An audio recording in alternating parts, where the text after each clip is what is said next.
Olá, meus irmãos, paz do Senhor Jesus. Estamos aqui uma vez mais para mais uma exposição do livro dos Atos dos Apóstolos. Desta feita estaremos falando sobre o capítulo 3. Para os irmãos que ainda não acompanham os outros vídeos, na descrição aqui vai o link das aulas anteriores. Caso os irmãos não tenham visto, pode ver, pode estar vendo. Hoje nós falaremos sobre o capítulo 3 e aqui envolve dois temas bem veementes. O primeiro deles é o milagre do paralítico ali na porta formosa do templo. E o segundo se refere à cristocêntrica pregação do apóstolo Pedro diante ali do povo no momento em que o milagre aconteceu. Então nós vamos dividir o tempo aqui do nosso vídeo para falar sobre o milagre e para falar sobre a pregação de Pedro. Então vamos lá falar sobre o milagre do apóstolo, o milagre ali envolvendo Pedro e João ali juntamente ali na porta formosa do templo. Então algumas verdades neste milagre a gente pode perceber. A primeira delas é que esses homens eles tinham uma vida comprometida com a oração. A gente vê claramente que os judeus, eles tinham esse costume de orar 3 vezes por dia. Repare que a hora da oração ali era a hora nona, ou seja, às 3 horas da tarde. E os judeus eles tinham o costume de orar às 9 da manhã, ao meio-dia e às 3 da tarde. Então Pedro e João, eles não deixaram este costume, porque era um costume sadio, Oxalá se todos tivessem esse costume de estar orando 3 vezes ao dia. Então a gente vê claramente que os apóstolos eles davam prioridade à oração. A gente vê claramente ali em Atos 6, versículo 4, no que tange ali a consagração dos diáconos, que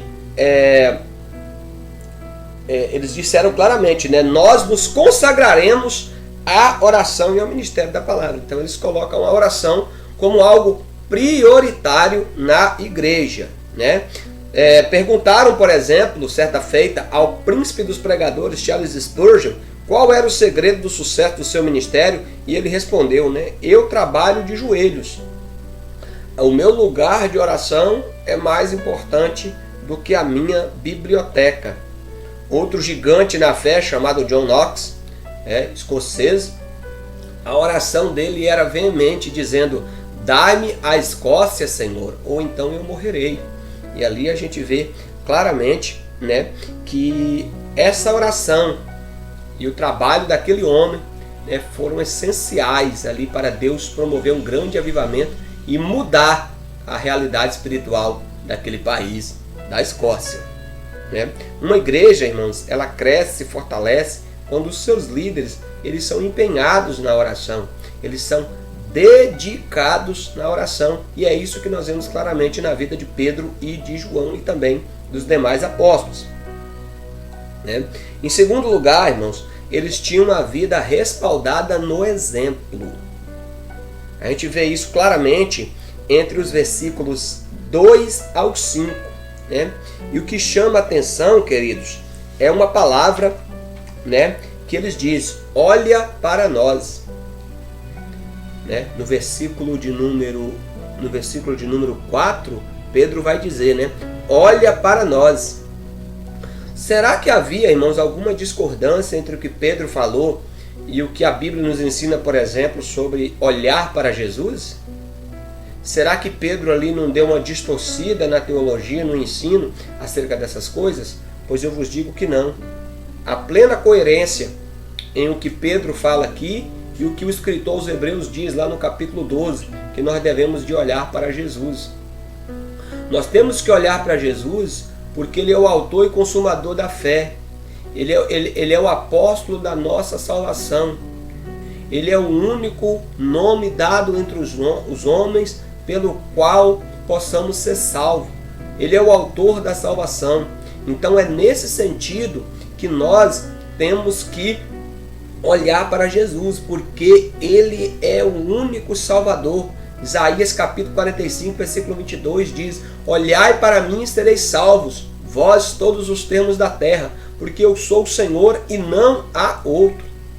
Agora, no sentido que Pedro disse, olha para nós, é no sentido do nosso testemunho.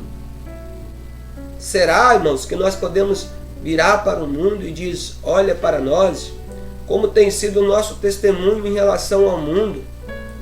Como será que verdadeiramente os líderes podem dizer para os seus liderados, olhe para nós? Será que os pais podem dizer para os filhos, olhem para nós? Será que os patrões podem dizer para os empregados, olhem para nós? Mas Pedro, ele veemente no seu testemunho, ele diz, olha para nós. Stanley Jones, ele afirma que o subcristianismo é pior do que o anticristianismo. Nós temos que entender que para o mundo o nosso testemunho ele grita e as nossas palavras apenas sussurram. Mahatma Gandhi, que foi um grande líder chinês, hindu, ele disse certa feita para os crentes da Índia, ele disse, se todo cristão fosse como o seu Cristo, todo o mundo seria cristão. Por isso, eu admiro muito o Cristo e não o cristianismo. Então, são palavras veementes, irmãos, que nós devemos entender que o nosso testemunho também conta e conta muito. Paulo diz que na consagração dos obreiros, ele tem que ter bom testemunho tanto dos de dentro como dos de fora. Está lá em 1 Timóteo capítulo 3. Então nós devemos entender que Jesus disse que nós somos luz do mundo e sal da terra. Então nosso testemunho é muito veemente e Pedro e João eles sabiam disso. Em terceiro lugar que nós podemos destacar é que eles tinham uma vida de evidência. Por exemplo, o mendigo pede uma esmola, mas Pedro e João oferecem para eles algo superior, ou seja, a cura. Ele pediu esmola e recebeu perfeita saúde, recebeu 2 pernas, saúde nas suas pernas, para que ele pudesse andar, se locomover e viver em perfeita saúde. Hoje, infelizmente, acontece um paradoxo. As igrejas hoje têm ouro. Pedro não tinha ouro, nem Pedro e João não tinham ouro e prata, mas tinha algo superior, o poder do nome de Jesus. Hoje as igrejas têm ouro e prata, mas não têm poder. É interessante, uma história que aconteceu com o Tomás de Aquino, juntamente com o Papa Inocêncio IV, ali por volta do século XIII, que quando Tomás de Aquino foi ter com o Papa Inocêncio IV, ele estava ali contando várias moedas de ouro e de prata, e de repente ele vira para Tomás de Aquino e diz, veja Tomás, eu não posso dizer como Pedro, que eu não tenho ouro nem prata, porque nós temos muito ouro e muita prata. E Tomás de Aquino vira para ele e fala, nem tão pouco, tão podemos dizer, em nome de Jesus Cristo, levanta e anda. Então que paradoxo. Hoje temos ouro e prata, mas não temos poder. E esse poder, Pedro conhecia muito bem, João conhecia muito bem, porque eles andaram com Jesus, eles foram testemunhas oculares do poder de Jesus. E agora eles professam a autoridade, o poder desse nome, que de agora em diante no livro de Atos, esse nome poderoso, e no nome de Jesus, muitos prodígios e muitos milagres vão acontecer. Louvado seja o nome do Senhor. Hoje muitas vezes a igreja fala de poder, mas está desprovida dele. Prega aos ouvidos e não aos olhos. Muitos não entendem, que lá em 1 Tessalonicenses, capítulo 1, versículo 5, diz que o evangelho não consiste somente em palavras, mas também em poder. Em quarto lugar, irmãos, Pedro e João, eles tinham também uma vida compassiva, uma vida cheia de compaixão. Repare que Pedro e João, eles interromperam o seu exercício espiritual, interromperam até mesmo a sua oração, que era diária, para poder atender a necessidade. Pedro e João usou o nome de Jesus? Usou, mas a palavra diz no versículo de número 7, que eles estendeu a mão, que ele segurou pela mão direita. Muitas vezes nós fazemos vista grossa, como foi o sacerdote e o levita ali, da parábola do bom samaritano. E muitas vezes nós agimos dessa maneira. Nós tapamos os olhos para as necessidades alheias. Estamos muito ocupados com as nossas liturgias. Estamos muito ocupados com os nossos ritualismos. Mas Pedro e João, mesmo ali diante de um ato que era, diário, eles interromperam para poder atender a necessidade. Eles usaram o poder, irmãos, não para o benefício próprio.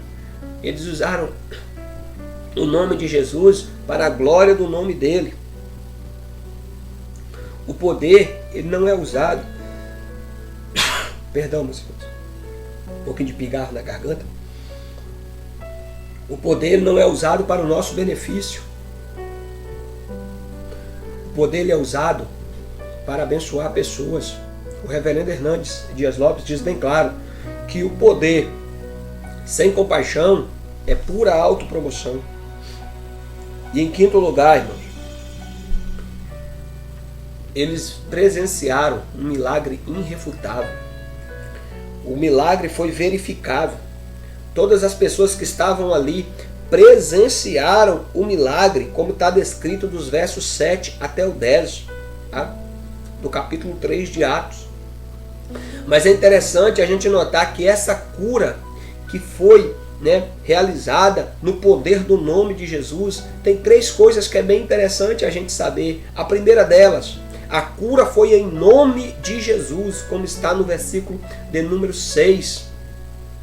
A cura também foi realizada mediante a fé no nome de Jesus, como a gente vê lá, Pedro agora já dando testemunho diante do povo, ele fala, pela fé no nome de Jesus, é que esse homem que se encontra em perfeita saúde.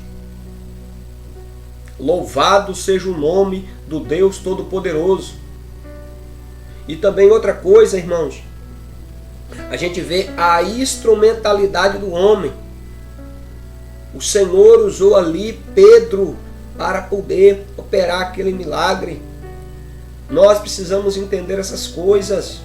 Nós não temos que nos autopromover, mas sim entender que nós somos ferramenta de Deus, somos instrumentos de Deus na terra, para que o Senhor possa operar através de nós milagres, maravilhas e prodígios. Louvado seja o nome do Senhor. Jesus não mudou.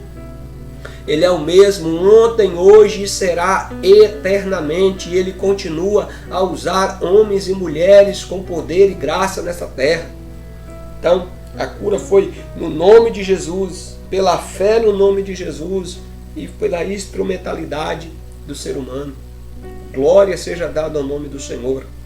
Vamos agora, irmãos, falar um pouco sobre a pregação de Pedro diante do povo, logo depois que aquele milagre maravilhoso aconteceu.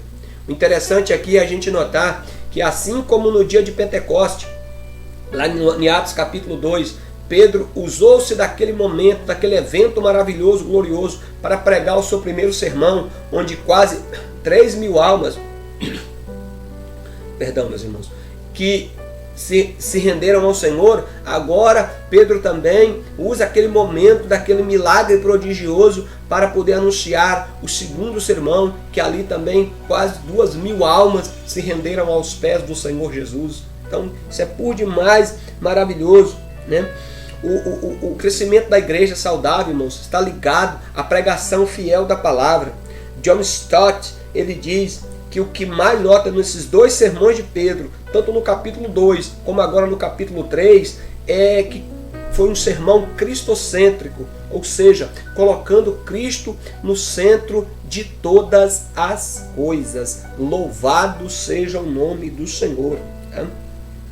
Em primeiro lugar, irmão, nós vamos destacar aqui alguns pontos bem relevantes sobre esse discurso de Pedro diante do povo. Em primeiro lugar, o público ficou atônito. Veja no versículo de número 10, versículo 11, que todo o povo, correu atônito, ali para o pórtico de Salomão ou alpendre de Salomão, Um corredor também, era um corredor ali do templo muito bonito, Onde o próprio Jesus chegou a ministrar naquele lugar, como está lá em João capítulo 10, versículo 23, A cura daquele homem foi algo extraordinário. Mas os milagres, irmãos, eles não são o evangelho propriamente dito. O milagre não abriu o coração do povo. O milagre deixou o povo perplexo e atônito. Mas o que abriu o coração do povo foi a pregação da palavra de Deus.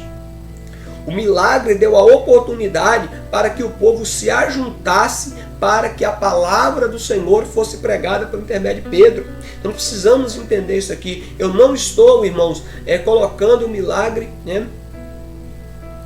colocando o milagre em detrimento, não é isso. Mas nós não podemos colocar a palavra em detrimento aos milagres. Nós temos que entender que milagre por si só não salva ninguém. O milagre, ele tem até poder para impressionar as pessoas, deixar as pessoas atônitas como aconteceram. Mas o que levou as pessoas à conversão, ao arrependimento, à salvação, foi a pregação da palavra de Deus. Em segundo lugar, irmãos, a gente vê claramente a fidelidade de um pregador. Pedro, um pregador fiel. Porque ali no versículo de número 12, ele fala claramente, quando Pedro viu isso e disse ao povo: varões israelitas, por que estão tão maravilhados disso? Ou por que olhais tanto para nós, como se por nossa própria virtude e santidade fizéssemos andar este homem? Então Pedro claramente, ele tira a atenção dele. Porque o mérito não era de João, o mérito não era de Pedro, o mérito é de Cristo.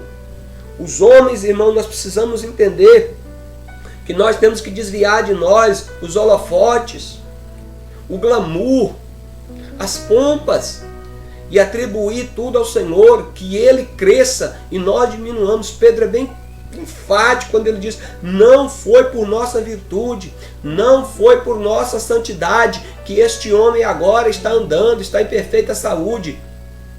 Pedro tira tudo, os holofotes dele, e atribui tudo a Jesus. Toda a honra e toda a glória seja dada ao nome de Jesus. Glória seja dada ao nome do Senhor.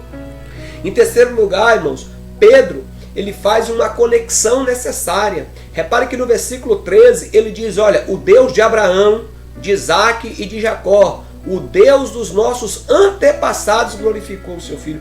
Pedro estava falando para quem? Qual era o público dele? O público judeu. Então Pedro, irmãos, ele, usado pelo Espírito Santo, ele faz essa conexão poderosa. Ele diz: olha, a mensagem que eu estou pregando não é desvencilhada da mensagem da antiga aliança. Não, muito pelo contrário. Foi o mesmo Deus, o Deus de Abraão, de Isaac, o Deus dos nossos antepassados. Foi Ele que exaltou o seu Filho. Louvado seja o nome do Senhor. O mesmo Deus dos patriarcas que operou maravilhas é o mesmo Deus também que levantou ao seu Filho, ungido, o Messias. E Pedro deixa isso bem claro. Ele encontra um elo de contato, um elo de conexão entre o Antigo e o Novo Testamento. É por isso, irmãos, que quando a gente for pregar, a gente tem que entender essas coisas, fazer essas conexões, para que a pregação se torne coerente e as pessoas possam entender o plano salvífico do Senhor. Aleluia! Em quarto lugar, irmãos, agora Pedro faz uma acusação solene. Ele diz, a partir do verso 13 da parte B, ele fala, que eles entregaram o Senhor perante a face de Pôncio Pilatos, e negaram o santo justo, e pediste que vos deste um homem homicida, e mataste o príncipe da vida, o qual Deus ressuscitou dos mortos, do que nós somos testemunhas. Werner de Boer, ele fala uma coisa bem interessante, que o agir de Deus e o agir dos judeus era um verdadeiro paradoxo. E é verdade. Por quê, irmãos? Porque Deus glorifica Jesus, os judeus o entregam. Deus coloca Jesus como santo e justo no meio deles. Eles trocam Jesus por um homicida, no caso Barrabás. Deus concede a Jesus o título de autor da vida. Eles, do contrário, matam. Então Pedro faz essa acusação não para poder agradar aos ouvidos, mas sim para levar aquele povo ao arrependimento. Concordo plenamente com as palavras de Warren Wiersbe, que ele salienta que o Calvário pode ter sido a última palavra do ser humano, mas o sepulcro vazio foi a última palavra de Deus. Ele glorificou o seu Filho ressuscitando dos mortos e levando de volta ao céu. o Cristo entronizado, enviaram o Espírito Santo para operar no mundo por intermédio da sua igreja. O mendigo curado era uma prova de que Jesus verdadeiramente está vivo. Glória seja dada ao nome do Senhor. A cruz está vazia, o sepulcro também está vazio, mas o trono jamais está vazio. O nosso Cristo vive e reina eternamente. E a prova evidencial de que o nosso Deus é um Deus vivo é de que aquele homem havia sido curado. E Pedro diz, não foi na nossa virtude, foi no nome de Jesus. Aquele a quem foi crucificado, que foi rejeitado, que foi trocado por um homicida, ele ressuscitou dentre os mortos e ele está vivo. E a prova de que ele está vivo é que esse homem foi curado. Louvado seja o nome do Todo-Poderoso. Aleluia. Em quinto lugar, irmãos, Pedro dá um testemunho inequívoco. No versículo 16, ele diz, é pela fé no seu nome que este homem está em perfeita saúde. Então Pedro claramente, ele deixa bem claro que é na autoridade do nome de Jesus. Pedro conhecia o poder, a autoridade desse nome. Não existem, irmãos, homens poderosos. Existem sim homens e mulheres cheios do Espírito Santo, cheios da graça de Deus, que são instrumentos de Deus na terra, que são agentes de Deus na terra. Mas esses homens, essas mulheres que verdadeiramente são cheios, eles têm que reconhecer que todo o poder vem dele. Então Pedro dá esse testemunho. Pedro, ele testemunha as obras e o poder de Jesus naquela ocasião. Glória a Deus. Em sexto lugar, irmãos, Pedro faz um atenuante necessário. Ou seja, o que é um atenuante? Ele, vamos dizer claramente, ele pega mais leve. Olha o que ele diz no versículo 17. Agora, irmãos, eu sei que fizeste na ignorância, como também os vossos príncipes fizeram, ou seja, os vossos governantes fizeram, Reflete bem, irmãos, as palavras que Jesus proferiu na cruz, quando ele estava ali sendo crucificado, passando por todos os seus sofrimentos. Jesus diz, Pai, perdoa-lhes, porque eles não sabem o que fazem, são ignorantes. É o que está lá em Lucas capítulo 23, versículo de número 34. O próprio apóstolo Paulo, ele dá um testemunho também em 1 Timóteo capítulo 1, versículo 13, que ele diz, assim que em outro tempo eu era blasfemo e perseguidor e insolente, mas obtive misericórdia porque eu fiz na ignorância, na minha incredulidade. Olha só, irmãos. Então, queridos, Pedro faz esse atenuante e diz, olha, foi por ignorância. Mas em seguida ele fala assim, olha, é outro ponto. Em sétimo lugar, o propósito de Deus foi cumprido. Olha o que ele diz no versículo 18. Deus assim cumpriu o que já antes pela boca de todos os profetas havia anunciado, que o Cristo havia de padecer. Louvado seja o nome do Senhor. A profecia, uma das profecias mais veementes, é o que está no livro do profeta Isaías, capítulo 53, sobre as dores do sofrimento do Messias, onde diz que ele seria moído pelas nossas transgressões, ferido pelas nossas iniquidades. O castigo que nos traria a paz estaria sobre ele, e pelas suas feridas nós seríamos sarados. Então, queridos, mas o que me chama a atenção também é o que está no versículo 10 de Isaías 53. É muito lindo o que está escrito em Isaías capítulo 53, no versículo 10. É um texto maravilhoso, é um texto veemente, é um texto, irmãos, que a gente tem que meditar, que diz assim, todavia agradou ao Senhor moê-lo e fazê-lo enfermar. Quando a sua alma se puser por expiação do pecado, ele verá a sua posteridade e prolongará os dias, e o bom prazer do Senhor pousará na sua mão. Ainda no versículo 11 diz que ele verá o trabalho da sua alma e ficará satisfeito. Glória seja dada ao nome do Senhor. Jesus repreendeu veementemente os discípulos a caminho de Emaús, porque eles não compreendiam essa verdade elementar. E Jesus fala dessa verdade em Lucas 24, versículo 26, quando ele diz: não sabeis vós, honestos e tolos de entendimento, que o Cristo primeiro precisava padecer para depois entrar na sua glória? Louvado seja o nome do Senhor. Era necessário. Glória a Deus. Paulo diz que Jesus, sendo achado em forma de homem, ele foi obediente até a morte, e morte de cruz, o qual Deus o exaltou soberanamente, e pôs sobre ele o nome que é sobre todo nome. Glorifica ao nome de Jesus neste momento, meus amados irmãos. Aleluia. Glória seja dada ao nome do Deus Todo-Poderoso. Aleluia. Em 8º lugar, irmãos, agora Pedro faz uma exigência clara. Ele vai dizer: arrependei-vos, versículo 19, arrependei-vos e convertei-vos, para que sejam apagados os vossos pecados, e venha assim o tempo de refrigério na presença do Senhor. O cancelamento dos pecados está ligado ao arrependimento e à conversão. Paulo diz aos atenienses em Areópagos, lá em Atos 17, versículo 30, que Deus não leva o tempo da ignorância, como Pedro falou no versículo de número 17, mas Deus chama agora os homens ao arrependimento. Pedro também diz na sua carta que Deus não tarda a sua promessa, como muitos a têm por tardia, antes ele é longânimo, não querendo que ninguém se perca, mas que venha ao arrependimento.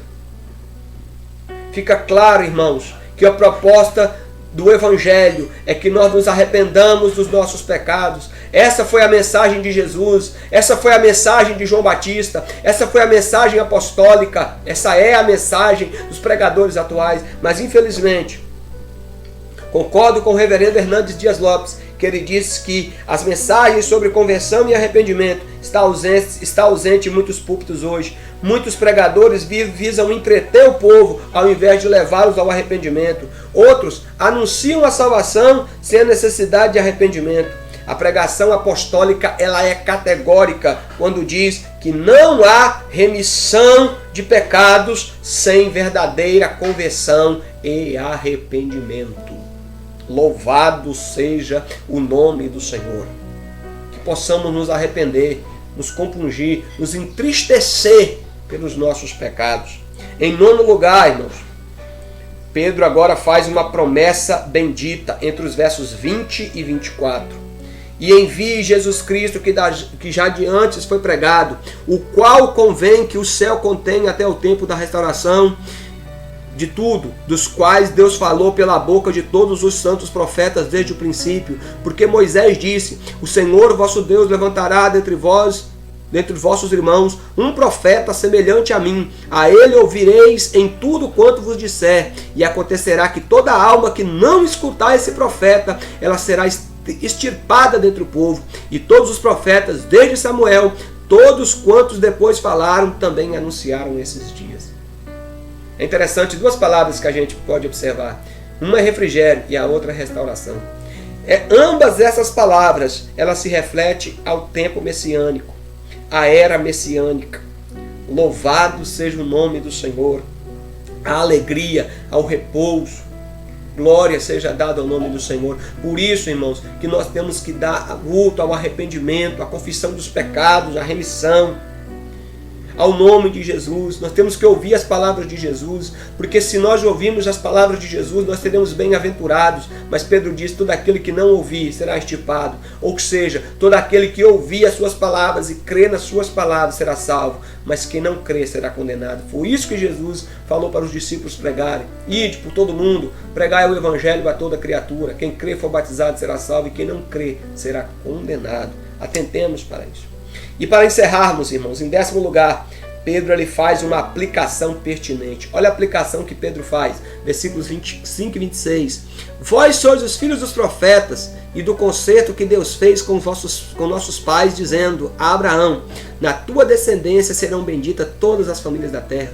Ressuscitando Deus a seu Filho, Jesus, primeiro os enviou a vós, para que nisto vos abençoasse e vos desviastes cada um das vossas maldades.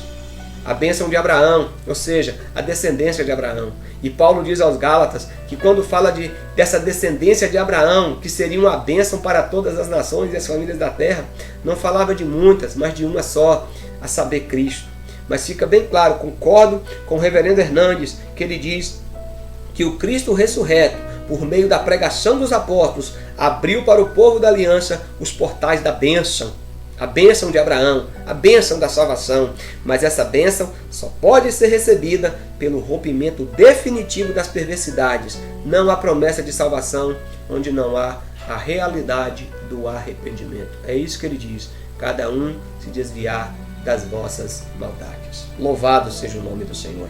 Fique com essa palavra na sua mente, no seu coração. Que Deus abençoe poderosamente. Na próxima sexta estaremos de volta, com mais uma exposição, agora baseada no capítulo 4 do livro dos Atos dos Apóstolos.